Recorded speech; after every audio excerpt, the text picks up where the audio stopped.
Sa mga kaps natin nagtatanong kung ano bang ginagamit nating pambutas dito sa mitsa ng pinto. Bali ang drill bit size mga kaps ay di media o 1/2 inch.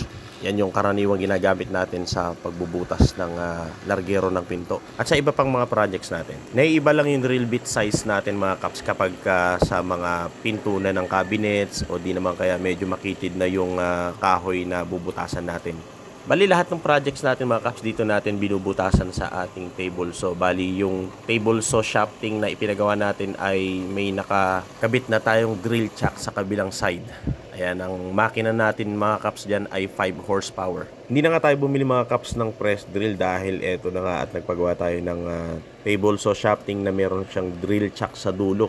Para naman medyo makatipid tayo. So dun sa mga kaps natin na nagbabalak na mag-establish ng kanilang woodworking business, lalo na yung mga kababayan nating nasa ibang bansa, yung mga OFW. Marami din kasi nagme-message sa atin mga kaps na magpo-for good na sila dito sa ating bansa at ang isa sa naiisip nilang negosyo ay ang woodworking business. Nagtatanong sila ng mga tips sa atin na i-guide sila sa kanilang gagawing pagsisimula ng ganitong klase ng negosyo. Kaya naman sa abot ng ating mga kaya, i-share natin lahat ng mga kaalaman na nakuha din natin at natutunan lalong-lalo kay Mang Benro. Ayan, yung table saw shafting natin. Nung nagsisimula tayo ay siya yung nagpagawa dyan.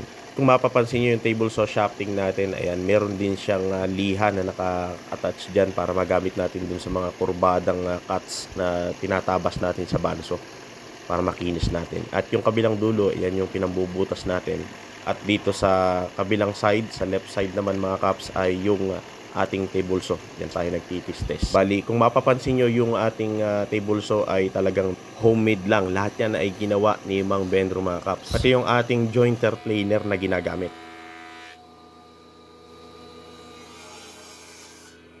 Ito na yung mga makina na ginagamit natin since 2019 at hanggang ngayon 2025 ay all goods pa rin yan mga kaps. Wala pa tayong naging issue maliban sa capacitor ng ating mga induction motor. Kung meron pa kayong gustong malaman mga kaps, ay i-comment down below nyo lang at nang magawa natin ng video at magkaroon kayo ng panibagong idea at sasagutin natin sa abot ng ating makakaya.